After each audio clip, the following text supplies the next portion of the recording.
Boa tarde a todos e todas. Eu sou Ângela Ximenes, superintendente executiva da BVCAP, e estou aqui para dar as boas-vindas a vocês.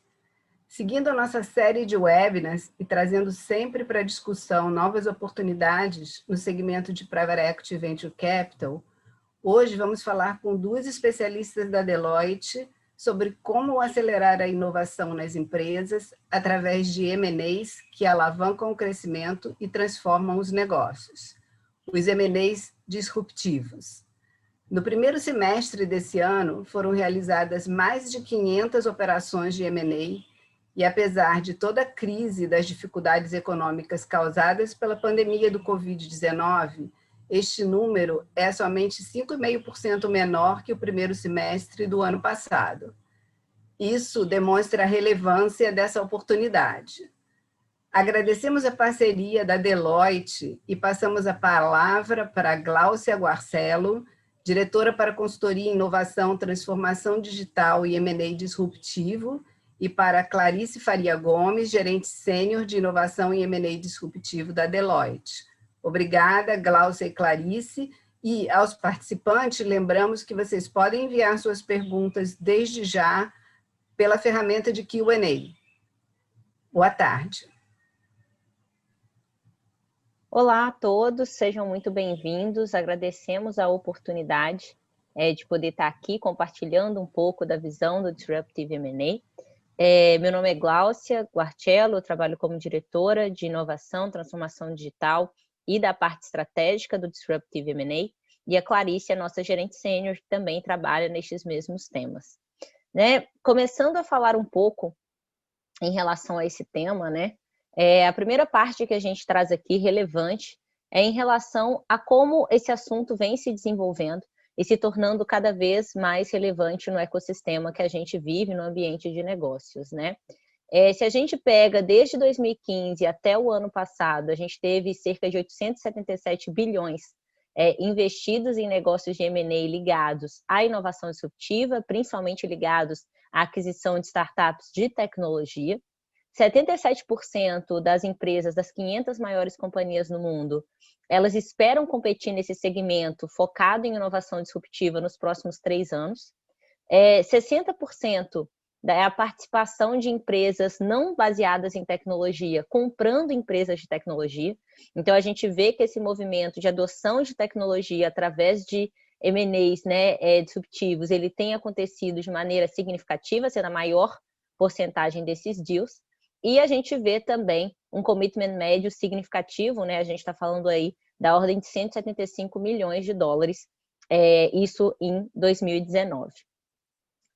Quando a gente vai perceber o volume de deals e a importância do CVC dentro do contexto desses deals, cerca de 45% dos volumes de deals já são deals de M&A, obviamente num valor menor, representando 24% do valor desses deals, mas eles já são, em termos de volume de operações, muito significativos dentro da atividade global relacionada à disrupção e relacionada à tecnologia, E esse movimento de não consumidores de tecnologia adquirindo startups de tecnologia para poderem alavancar e trazerem mais valor para suas estratégias corporativas, ele tem aumentado significativamente, Essa tendência é uma tendência contínua desde 2014, e no ano de 2018, cerca de 55% dos ativos tecnológicos, eles foram vendidos para empresas que eram de outros setores, Então, eu estou falando de empresas que não possuem uma base tecnológica,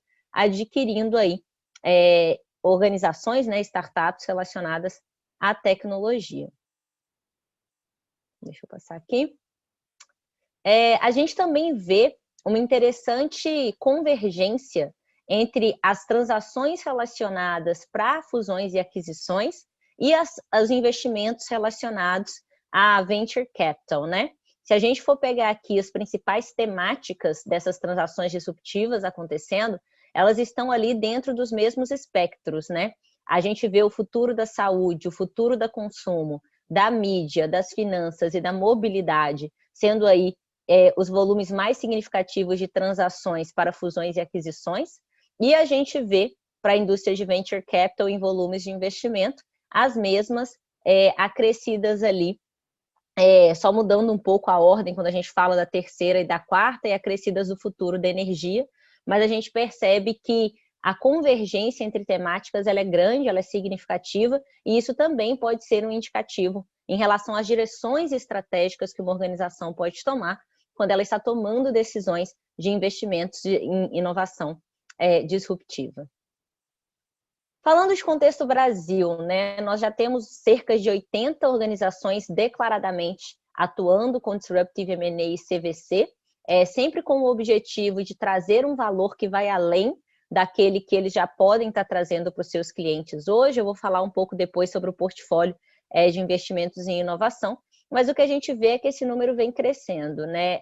A gente percebe um movimento das organizações entenderem a competição e a geração de valor através da inovação, muito atrelada a essa perspectiva da inovação aberta. Como eu posso trazer valores que eles não são só dependentes das minhas capacidades orgânicas de geração de valor, mas que eles conseguem utilizar o ecossistema como forma de alavancar esse valor que eu tenho trazido. Alguns exemplos que a gente tem aí, né, dos últimos 12 meses, que podem ajudar a gente a ver que esse movimento, ele é um movimento que ele não tem acontecido só em um tipo de indústria, né? A gente percebe aí organizações basicamente tecnológicas, tirando a Decorate ali, que não é tanto, mas organizações basicamente pautadas em tecnologia, que foram adquiridas pelos mais diversos setores. A gente está falando aqui de setor de mídia, como Grupo Globo, Magazine Luiza, no setor de consumo, falando aí da Softbox, que é uma solução de venda para o consumidor final de maneira digital. A gente vê bancos trazendo a parte de investimentos e créditos. A gente tem a Orama, né, também como empresa de investimento para o Sul América. A gente tem a Resale do BTG Pactual, que é focada, é um outlet imobiliário, né, focada na aquisição de imóveis de maneira mais barata. O Itaú adquirindo empresa de criação de soluções digitais de ponta a ponta, né, desde a ideação até a escala. A Extract Sales ali, trazendo a parte de análise de dados, trazendo a parte de extração de dados e inteligência. Então, independentemente, né, são vários mercados aí, a gente percebe o poder que esse tipo de aquisição pode trazer para uma investida ou para uma organização, para que ela possa, de fato, criar novos valores através de inovação. E aí, em termos de estratégia, né, existem 4 principais estratégias de inovação, estratégias de crescimento através de inovação que uma organização pode desenvolver. A primeira, né, a mais simples ou a mais usual, é a inovação orgânica, que ela é muito baseada na utilização dos recursos que aquela empresa já possui, né? Quando eu vou falar aí de pesquisa e desenvolvimento interno, quando eu vou falar em soluções mais tradicionais que defendam os negócios que a organização já tem, eu sempre estou falando de soluções orgânicas. Em geral, é o primeiro movimento de inovação que uma organização faz na criação ou no começo da criação de uma cultura de inovação. Eu tenho soluções de colaboração, que elas vão vir aí, né, de uma relação entre outros membros da minha cadeia. Eu posso estar falando de fornecedores, eu posso estar falando de algumas startups relacionadas à cadeia que eu estou inserido, empresas que tenham interesse em co-desenvolver inovações comigo e a trazer novas ofertas de mercado. Eu posso chegar a ter formalmente um pilar de investimentos para conseguir fazer isso acontecer, então eu vou ter os meus braços de CVC permitindo que a organização tenha uma maneira estruturada de descobrir oportunidades, incubar, investir e gerar esse crescimento, o crescimento pela solução em si, mas também o crescimento para a organização mãe que vai ter o benefício dessas soluções, e também isso pode levar a ganhos financeiros e a oportunidades de aquisição futura, que é onde a gente vai estar falando aí da nossa quarta forma, né? Que é o M&A em si, que a gente vai estar falando realmente da adoção aí, integração dessa organização dentro da minha organização mãe. Independentemente, né, da estratégia de inovação que uma organização decida seguir, é muito interessante a gente pensar qual é o mix entre essas formas de conexão ideal para a gente conseguir criar mais valor. Dificilmente eu vou conseguir encontrar uma solução única que enderece todos os meus problemas de negócio e em relação ao futuro que eu busco desenvolver, apostando todas as minhas fichas numa inovação orgânica ou todas as minhas fichas em uma inovação de colaboração. Em geral, a gente faz um mix desses tipos de conexão para conseguir gerar uma solução interessante. E aí, entrando na prática do Disruptive M&A em si, a gente divide essa prática em 3 pilares principais. O primeiro pilar é o pilar relacionado ao desbloqueio de novas formas de crescimento através da inovação. E esse pilar ele é muito interessante porque ele é o pilar que vai trazer algumas questões-chave estratégicas quando eu estou falando de investimentos em startups, quando eu estou falando de compra de startups relacionadas à tecnologia, quando eu estou falando de identificação do que existe no ecossistema. Esse é o primeiro pilar, como eu falei. Os outros 2 pilares, eles consistem na identificação e execução do deal em si, né? Como a gente vai conseguir gerar um scouting do que existe no mercado, escolher o melhor deal para a gente estar realizando. E a terceira é relacionada à criação do valor e à entrega dos resultados esperados. Entrando nesse primeiro pilar do Disruptive M&A, que é o pilar relacionado mais à visão estratégica, as questões chaves que a gente quer responder nesse pilar são: quais direcionamentos o meu setor vai ter para os próximos anos, né? Então, quando a gente fala de exercícios de visão futura, quando a gente fala de futuro do trabalho, quando a gente fala do futuro de uma indústria, a gente está tentando entender quais as direções possíveis, quais os cenários mais e menos prováveis a acontecer. Então, a gente conseguir exercitar essa adequação, esse entendimento do ambiente de negócios e do ecossistema que eu estou inserido, e eu conseguir identificar quais são os direcionamentos mais relevantes para um dado setor, fazem parte dessa primeira etapa. Quais são as forças que podem criar uma disruptura ou reformular o meu setor? A gente precisa entender essas oportunidades como pontos a serem avaliados, né? Dificilmente, se eu tiver um portfólio de investimentos em inovação muito focado só em inovações core, eu vou conseguir trazer essas disrupções. Eu realmente preciso ter inovações mais transformacionais. Se a liderança da minha empresa ela tem um entendimento adequado dessas forças, e se não, o que eu preciso reforçar nessa liderança, o que eu preciso desenvolver nessa liderança, quais capacidades eu preciso trazer, como identificar e avaliar as diversas formas de crescimento inorgânico disponíveis que existem no mercado, e essas opções incluem investimentos, parcerias ou aquisições, como escolher o melhor veículo para que essa parceria aconteça. E aí, falando da estratégia em si, né, a gente utiliza muito o perfil de portfólio de investimentos em inovação para a gente conseguir criar valor através do Disruptive M&A. E esse portfólio, basicamente, ele é classificado em 2 eixos. A gente tem um eixo de como eu ganho, né, que ele é relacionado a que tipos de produtos ou serviços eu estou oferecendo, e o outro de onde eu atuo, que é muito relacionado aos mercados que eu venho atuando. Quando eu estou falando de otimizar ofertas ou operações que já existem, para públicos que já existem, então eu vou usar o Disruptive M&A como uma forma de eu reforçar aquilo que eu já faço, de eu melhorar a performance daquilo que eu já faço. Eu estou falando de inovações de núcleo e de inovações core, que são aquisições que têm um risco menor, porque elas já são completamente conectadas ao meu negócio, mas elas também têm a longo prazo um retorno ao investimento que ele pode ser menor, potencialmente falando. Eu não estou falando de transformações, de inovações realmente transformacionais. No meio do caminho eu tenho soluções adjacentes, que elas podem estar focadas em usar o Disruptive M&A para criar extensões, aprimoramentos ou melhorias, ou para entrar em mercados adjacentes, né? A Clarice vai citar um case onde a gente ajudou na entrada de um mercado adjacente, que era o mercado de saúde, proveniente de uma análise do mercado de nutrição, são mercados adjacentes, até inovações mais transformacionais, onde a gente vai estar falando da criação de novos negócios e novas estruturas para novos mercados. A gente vai estar falando de fato, tentar buscar essa disrupção, de fato, tentar buscar soluções que sejam realmente transformacionais dentro de um modelo de negócios vigente. Dentro dessas 3 horizontes, né, a gente tem aí os objetivos principais dessas estratégias de Disruptive M&A, e você pode e deve ter um portfólio diversificado de investimentos para esse tipo de soluções. Você pode ter escolhas relacionadas a melhorar o seu core, né? Seja adquirindo novos produtos, seja entrando em uma nova categoria de produtos, a mover para um mercado, um segmento adjacente, né? Seja a gente buscando segmentos de mercados adjacentes ou de segmentos adjacentes, ou criar negócios completamente novos, né? Achar oportunidades de convergência ou começar a tentar ser um disruptor do mercado, né? Se for para sofrer disrupção, que eu mesmo cause essa disrupção, eu spin-off essa disrupção, ao invés de eu sofrer disrupção de um agente.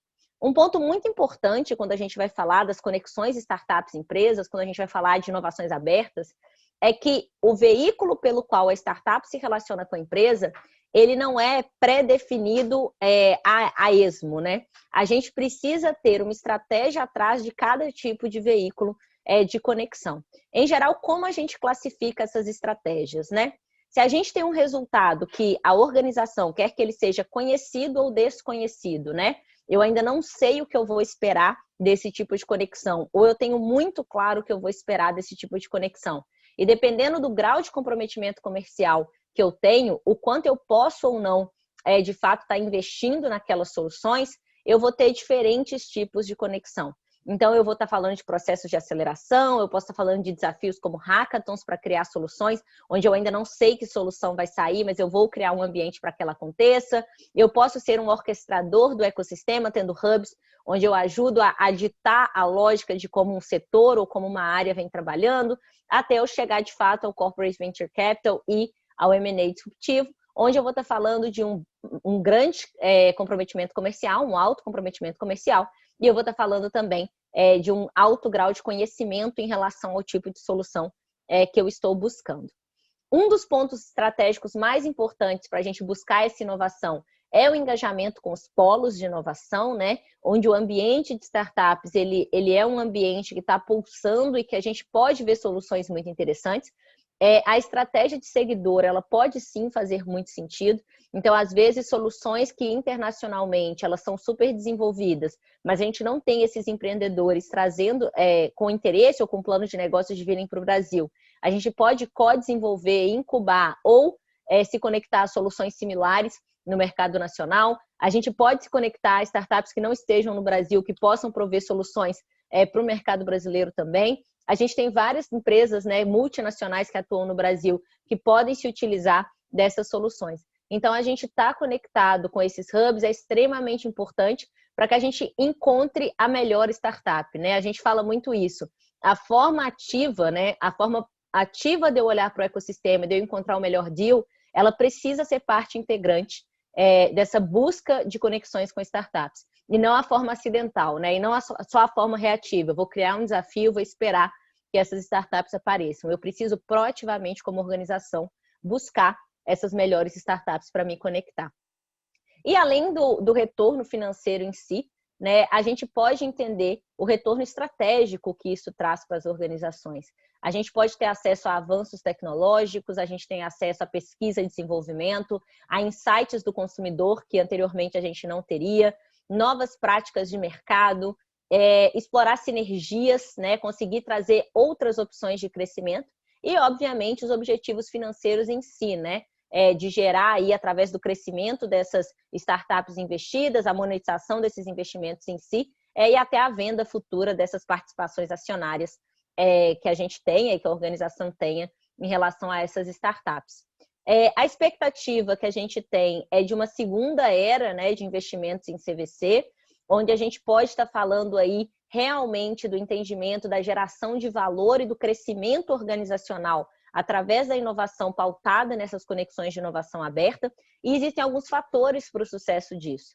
A gente precisa ter uma abordagem integrada para esse investimento acontecer, ou seja, uma abordagem onde a estratégia do CVC seja de fato relacionada à estratégia desse negócio, a governança e o monitoramento desses investimentos, um portfólio balanceado, né, que ele consiga combinar soluções de baixo risco com soluções de risco maior, mas mais transformacionais também, que a gente consiga trazer resultados não apenas de curto prazo, mas trazer resultados quanto à relevância daquele negócio, daquela indústria, daquele problema que a empresa resolve na sociedade a longo prazo.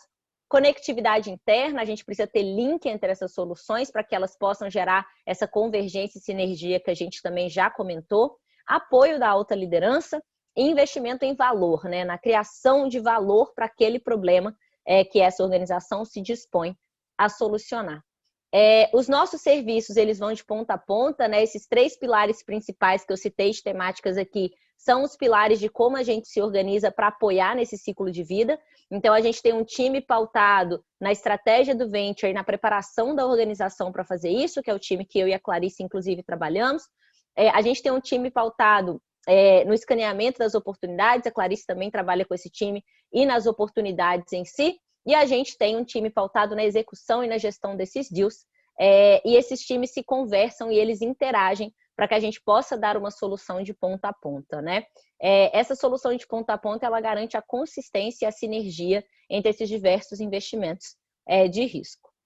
Eu vou passar agora a palavra para a Clarice, que vai trazer os outros 2 itens principais, os outros 2 pilares relacionados ao Disruptive M&A. Clarice, você vai projetar daí, né?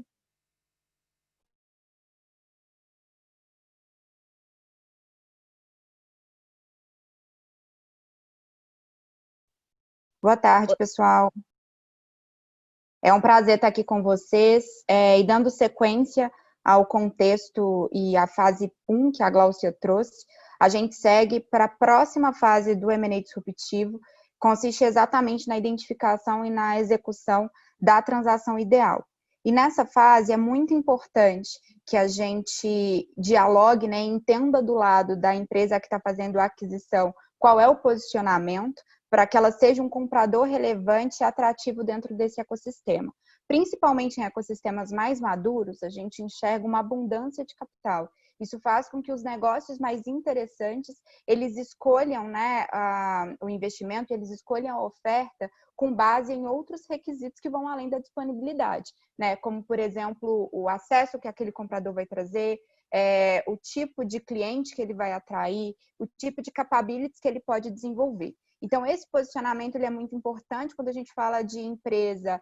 Isso tem muito a ver com relacionamento no ecossistema, presença nos hubs de inovação, programas de inovação, o próprio posicionamento dos executivos dessa empresa, né, para que ela seja atrativa do ponto de vista das startups que são mais relevantes. Uma outra pergunta que a gente precisa responder nessa fase está muito relacionada a investimento, né, tanto no sentido de avaliação desse ativo disruptivo, qual é o valuation dessa solução, né? Isso é muito diferente dos mecanismos tradicionais de valuation, seja de M&A ou mesmo em private equity. E entender também do lado de quem está fazendo o investimento, o nível de risco e apetite que ele está disposto a ter, né? Muitas vezes são investimentos de médio e longo prazo, com retornos muito diferentes dos retornos que a gente está acostumado com empresas estabelecidas. E terceiro, a gente precisa pensar, sobretudo, nas capacidades internas, seja para fazer toda essa avaliação de diligência, né, pré-deal, mas também no pós-deal, né? Que tipo de autonomia que a gente vai querer ter com esse negócio disruptivo, qual é o nível de controle, como é que essa integração vai ser pensada. É muito importante que nesse momento essas questões venham à tona, né? Porque é aqui que o relacionamento é formalizado.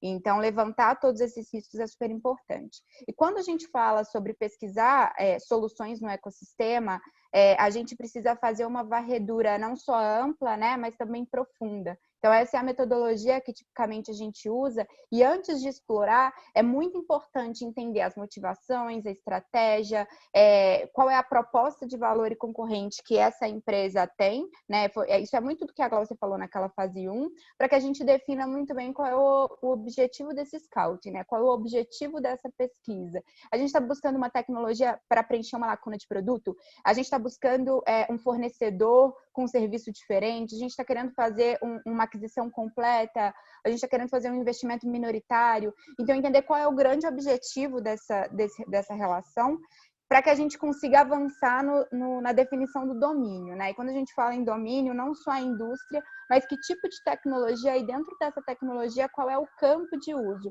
aonde que essa tecnologia vai ser aplicada. Uma outra coisa muito importante para a gente alinhar em termos de expectativas nessa fase é o estágio de vida, né? Qual é o estágio de maturidade dessa solução, né? A gente está interessado em soluções early stage, que estão lá no começo, né? pré-lucro, no modelo de problem fit, validação de produto, ou a gente espera uma solução que já esteja escalada. Consequentemente, o risco é muito maior, enquanto os cheques são muito menores nos estágios iniciais, o risco, consequentemente, é muito maior. Se a gente está falando de startups em estágio inicial, a gente analisa, no fim das contas, muito mais a capacidade do time do que o produto em si, né? E a grande saída dessa etapa é a definição desse escopo que vai permitir todo o planejamento, né, do scouting que começa a partir daí. Esse é só um exemplo, né? Esses números são todos fictícios, mas a gente define qual é a geografia, qual é o domínio, quais são os subdomínios, e a partir daí a gente evolui na elaboração das listas iniciais, as listas longas, e esse afunilamento ele vai sendo construído na medida em que a gente vai recebendo feedback, aprendendo o que o mercado tem, até que a gente chega numa lista final. É importante falar que, tipicamente, quando a gente fala de investimentos em startups, as taxas de conversão são baixas. Então, se a gente precisa encontrar uma startup para investimento, a gente precisa, no mínimo, olhar 100 startups dentro de um landscape. Então, as taxas de conversão são baixas, tem muita coisa que não tem maturidade. As próprias bases de dados, né, elas não são bases de dados muito atualizadas, então isso exige muito relacionamento. Né? Não são transações que também são efetuadas muito rápido, como tem todo esse conhecimento em função de time, capacidade, plataforma, o que realmente foi executado, o que ainda está só no MVP, o que ainda está só no pitch. É importante que a gente entre com profundidade na diligência completa, principalmente a tecnológica, né? Se a gente estiver falando de algum ativo digital, para que a gente não tenha nenhuma surpresa na sequência. E falando um pouco de avaliação, né, do valor dessa solução disruptiva, esse é um quadro mais para comparar, né, como é diferente a gente avaliar um negócio que está num estágio de rentabilidade e num estágio de maturidade com negócios que estão no início, né, que estão no início do ciclo de vida. Quando a gente fala de startups ou negócios seed, né, semente, as abordagens de avaliação, elas geralmente são ativadas por gatilhos, né, de necessidade de financiamento ou necessidade de equity dos fundadores ou de smart money. Isso tem muito a ver com aquela questão de posicionamento, né? Quanto maior o diferencial, além do capital empregado, né? Que outras entregas de valor eu faço para essa investida, melhor o posicionamento nessa negociação. E dentro de Smart Money, acesso a mercado, acesso a cliente, acesso a serviços que a corporação mãe pode trazer, executivo, tudo isso tem um peso muito grande. É claro que depende do estágio de vida de cada solução, né? Soluções mais maduras estão muito mais relacionadas, estão muito mais preocupadas com o crescimento no mercado, soluções menos maduras são muito mais relacionadas com feedback e validação. Principais fatores que a gente precisa considerar, né, para fazer esse valuation, para fazer essa avaliação de uma forma adequada. Oportunidade do mercado. O mercado onde essa solução está se inserindo, ele é um mercado relevante? Existe tamanho? Quanto ele está explorado? Quanto ele está dominado? Qual é o extrato desse mercado? Qual é o potencial que ele tem? É importante a gente olhar também as questões do time, né? Qual a competência desse time, qual é o background, ele é um time complementar, né? Eu tenho aqui as características necessárias, quais são as experiências que eles já demonstraram, né? Fora desse negócio, a gente tem aqui o mix de capabilities suficientes para avançar. Então, isso é extremamente relevante quando a gente está nessa fase inicial, dado que muitas vezes o produto não está completo e a gente não tem nem cliente ainda para avaliar qualquer indicador financeiro, receita, por aí vai. Quando a gente avança um quadrante, a gente chega em soluções que estão ali nessa fase de pré-lucro, né, se preparando para escalar, geralmente numa fase de solution pitch, validação de mercado, a gente já consegue ter abordagens de avaliação, né, relacionadas a múltiplos de receita, mesmo curva de margem de lucro que são projetadas. E nesse momento, gente, essas empresas estão muito preocupadas com capital para desenvolvimento. Então, já existe um protótipo, já existe o MVP, elas já conseguem rodar em pequena escala, mas é muito importante ter investimento para escalar e para poder desenvolver isso de uma forma mais estruturada. Alguns indicadores que a gente pode considerar para esse valuation. Qualidade dos clientes, muito mais que quantidade, né? Nessa fase, esses negócios não tem mais que uma, duas dúzias de clientes, mas é muito importante entender qual é o NPS desses clientes, né? Qual é o Net tipo Net Promoter Score, o que eles estão falando sobre essa solução, isso está indo no caminho certo, está indo num caminho não tão adequado, qual é a taxa de crescimento da receita, mesmo que pequena, qual é a capacidade dessa plataforma, né? Qual foi a linguagem, qual é a arquitetura, qual é o potencial que ela tem, para a gente, mais uma vez, não ter um choque em termos de expectativa muito grande, e qual é a escalabilidade, não só do ponto de vista tecnológico, mas sobretudo do ponto de vista de modelo de negócio. Esse é um modelo de negócio que está pronto para ser escalado, né? Se sim, o potencial e o valuation, consequentemente, tende a ser muito maior, diferente se é uma solução que ainda tem muitas barreiras, seja de convencimento, entrada, né, ou de adequação para a escala. Uma outra coisa muito importante quando a gente pensa nessa negociação é entender que do lado da empresa que está sendo alvo, né, dessa aquisição, provavelmente a gente está conversando com founders, né, ou com pessoas com uma mentalidade empreendedora que tem uma preocupação muito grande com a continuidade desse negócio, como é que essa integração vai acontecer, com aspectos de cultura, que tem uma conexão muito grande com a solução, muito mais do que com uma estratégia de mercado, né? E a gente sugere até o uso do BSC, do Balance Scorecard, para que a gente consiga se preparar antecipadamente, dado que o comprador geralmente tem uma posição de vantagem dentro dessa proposição, até para preencher lacunas e para avaliar que tipo de investimento ou incentivo que pode ser usado para balancear, né, e para lidar com essas expectativas, principalmente se existe um objetivo de retenção de talentos. Muitas transações de Disruptive M&A têm como objetivo oxigenar os talentos dentro da empresa, trazendo um time que tem uma competência diferente. Se esse for o caso, é muito importante que todos esses incentivos relacionados a talentos, eles sejam considerados dentro dessa fase. Bom, depois que a gente passa esse momento do deal, depois que é formalizada essa transação, a gente entra numa fase muito importante, né? Que é a fase de criação de valor e entrega dos resultados. E essa fase, ela é muitas vezes subjugada, né? A gente entende que a captação foi feita, a transação foi feita, as coisas estão resolvidas, mas a gente precisa lembrar que a gente está falando de negócio que não necessariamente tem uma maturidade, e esse cuidado todo, essa incubação inicial, ela é muito importante, né? Então, questões chaves que a gente precisa pensar aqui: como é que a gente gera valor no longo prazo, né? Como é que a gente garante que a taxa de mortalidade, que é muito alta nessa fase inicial, ela seja minimizada? Qual vai ser essa estratégia de integração ou de separação? Retenção e estímulo de talentos. Não é fácil manter uma equipe com um mindset muito empreendedor dentro de um modelo de gestão de uma empresa estabelecida, que tem um apetite a risco muito menor, que tem diversos controles de formas de funcionamento que são extremamente coerentes com o tamanho e com o momento que elas estão, mas que são completamente diferentes ao espírito e ao apetite de risco que o empreendedor que vem de uma startup tem, né? E essas questões culturais, se elas não forem bem tratadas, elas acabam sucumbindo o potencial que aquele ativo, produto, serviço poderia ter. E esse planejamento, quanto antes for começar, né, melhor.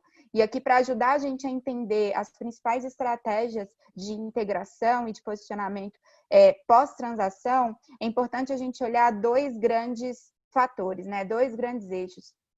O primeiro dele é o tamanho relativo do comprador e da empresa que foi adquirida, e o segundo é o quanto o produto ou o serviço são comuns, né? O quanto eles são próximos uns dos outros. Então, quando a gente está falando de empresas que têm um tamanho mais proporcional, a gente tem três grandes estratégias. A primeira, se a gente tem uma comunalidade muito grande, né? Se são produtos muito parecidos, a consolidação tende a ser o caminho mais recomendado. Então, a empresa maior engaja e abarca o negócio menor, dado que existe uma sinergia em termos de produto e de serviço muito grande, né?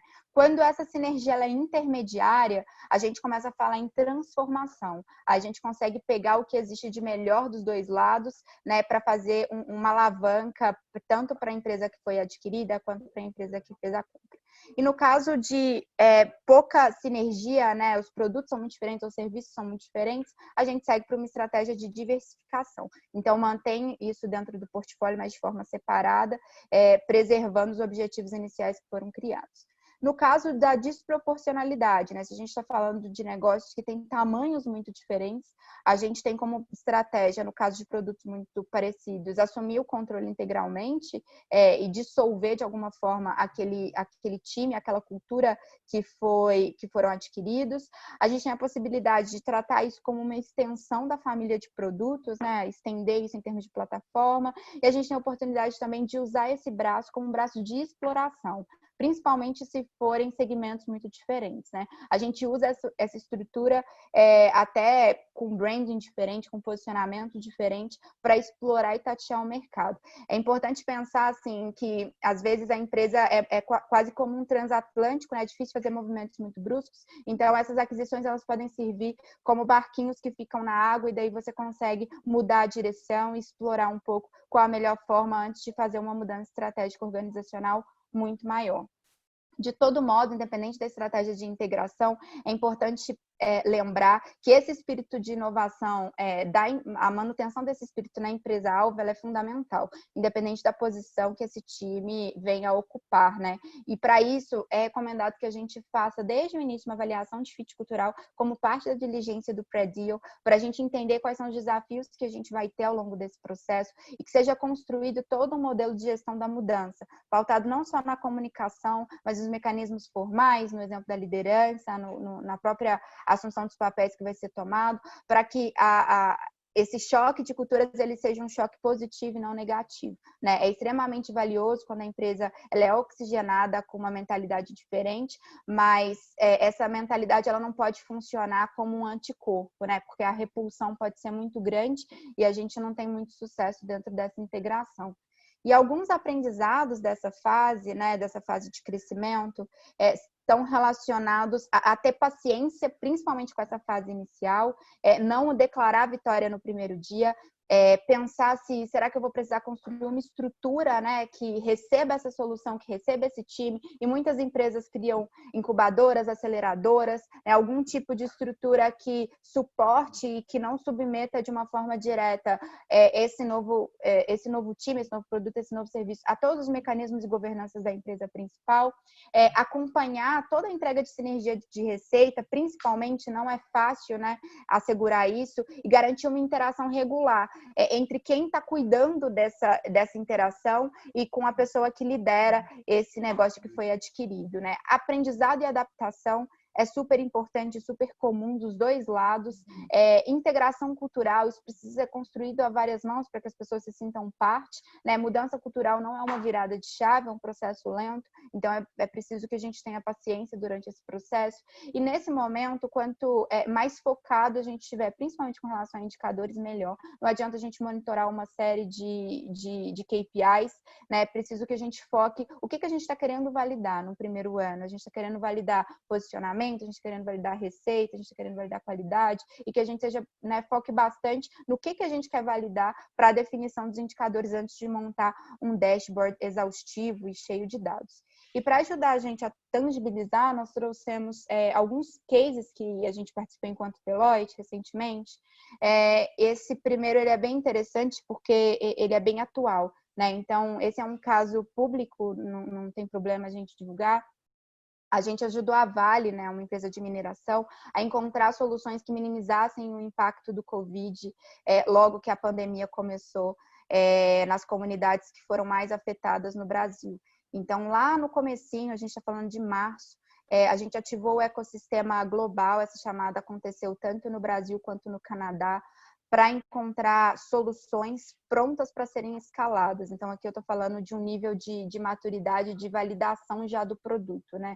Então, são soluções que estavam precisando de capital ou para aumentar a capacidade, contratar time, muito orientado à escala e não à validação de produto, porque a gente não tinha nem tempo. Quando a gente fala de saúde, principalmente, existe uma série de validações que essas soluções precisam estar submetidas, Anvisa, aprovações. Então, toda a diligência foi feita para garantir que esses negócios já tinham essas validações e que eles estavam isentos de qualquer risco com relação a isso.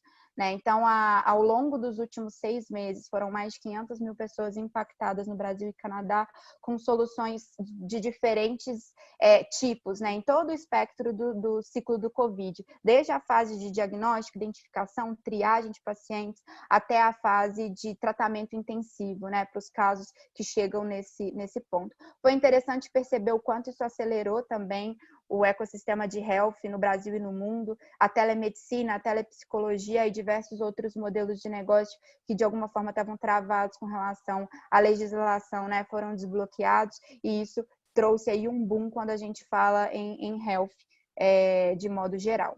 E para a gente construir, né, essa visão e, no final das contas, atender cada uma dessas fases, é muito importante construir relacionamento. Como eu falei, a gente não consegue usar só dados, porque existe pouca maturidade, principalmente no ecossistema brasileiro, com relação a isso, né? Então, construir relacionamento, ter presença no ecossistema, conhecer as características é super importante. A gente sabe, por exemplo, o quanto é desafiador acessar, né, empresas brasileiras acessarem o mercado americano, que é um mercado que consegue se resolver por si. Então, se a gente está falando com startups do Vale do Silício, de Boston, de qualquer um dos ecossistemas de lá, é importante entender a língua deles, o tamanho dos cheques dentro da série de investimentos também são diferentes. Então, essa presença local é um diferencial muito grande.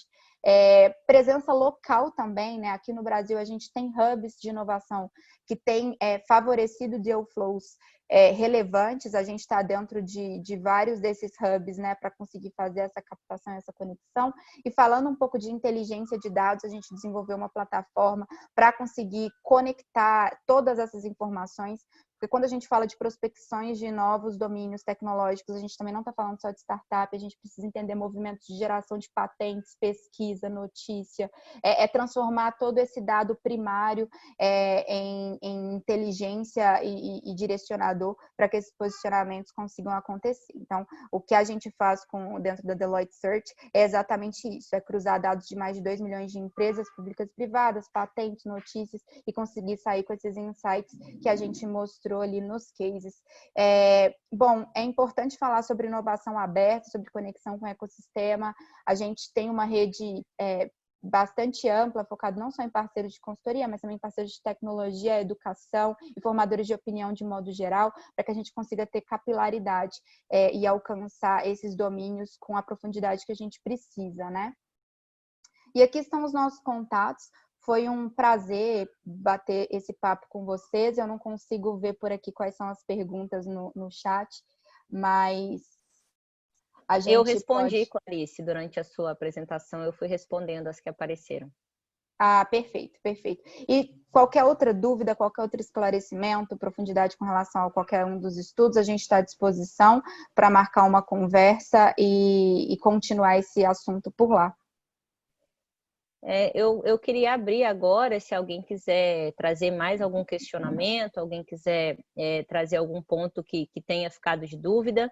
Lembrando, né, já respondi ali nos Q&As, que a apresentação vai ser disponibilizada e a gente também vai colocar a gravação dessa apresentação no YouTube, né? A BVCap vai providenciar isso.